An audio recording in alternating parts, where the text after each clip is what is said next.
आज की जो हमारी कहानी है वो कहानी है एक किसान की, जो बहुत ही ज़्यादा अच्छा है। उसका स्वभाव बहुत अच्छा है, लेकिन उसके पास एक छोटा सा खेत है जिसके कारण वह अपने परिवार का भरण पोषण है वो अच्छे से नहीं कर पा रहा था।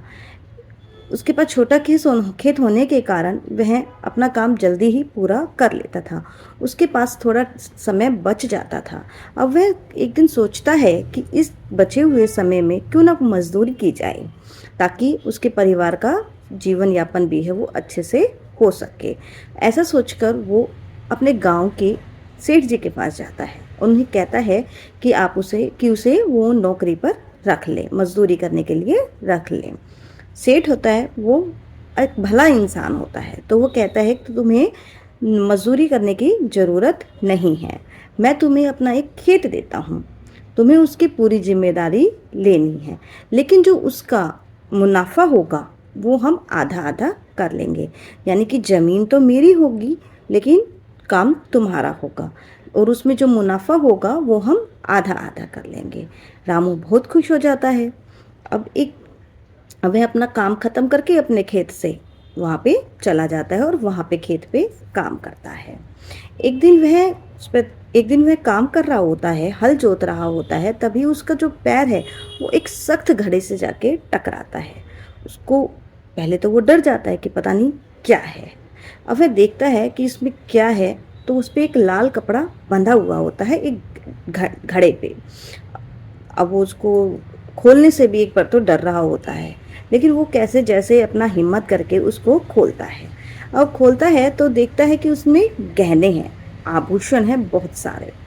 तो एक बार देखिए, जब भी हम किसी चीज़ को देखते हैं तो हमारे मन में दो विचार आते हैं। एक विचार होता है थोड़ा लालच का, दूसरा होता है हमारी ईमानदारी का। तो उसके मन में भी दो विचार आते हैं।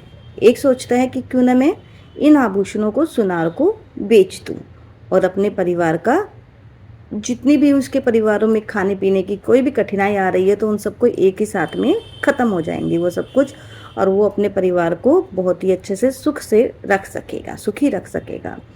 एक विचार ये आता है। दूसरा आता है कि नहीं, ये खेत सेठ जी का है, तो ये सब कुछ किसको मिलना चाहिए? सेठ जी को ही मिलना चाहिए।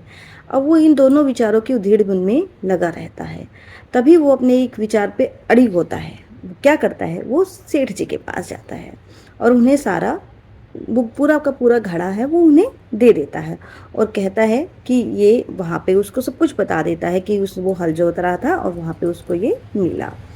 अब जब सेठ जी है उस घड़े को देखते हैं, उसके गहने देखते हैं, वो समझ जाते हैं, वो उनको पहचान जाते हैं। वो कहते हैं कि ये तो मेरे दादी के गहने हैं। वो उन्हें काफ़ी टाइम से ढूंढ रहे थे, लेकिन उन्हें नहीं पता था कि ये गहने यहाँ पर छिपे हैं। अब वो कहते हैं कि तुमने तो हमारे ऊपर बहुत बड़ा उपकार किया है और तुम्हें इसका इनाम मिलना ही चाहिए। रामू कहता है कि मुझे कोई इनाम नहीं चाहिए, आपने मुझे खेत में काम करने दिया वही मेरे लिए बहुत है। लेकिन वो कहते हैं कि नहीं, तुमने ईमानदारी दिखाई है अपनी, तो तुम्हें तो इनाम तो मिलना ही चाहिए। वो उसे कहते हैं कि जो खेत मैंने तुम्हें काम करने के लिए दिया था, जिसका हम आधा आधा मुनाफा करने वाले थे, वो खेत अब तुम खुद रखना। वो उस खेत के अब तुम खुद मालिक हो। उस पर जो भी फसल होगी वो सब कुछ तुम्हारी, जो भी मुनाफा होगा वो भी तुम्हारा। रामू खुशी से झूम उठता है। वह कहता है कि अगर मैं लालच करता तो मुझे इतना बड़ा इनाम कभी नहीं मिल पाता। वो बहुत खुश होता है। तो देखिए फ्रेंड्स, उसने ईमानदारी दिखाई तो क्या हुआ, उसको बहुत ही अच्छा इनाम मिला जो उसके साथ जीवन भर रहने वाला है।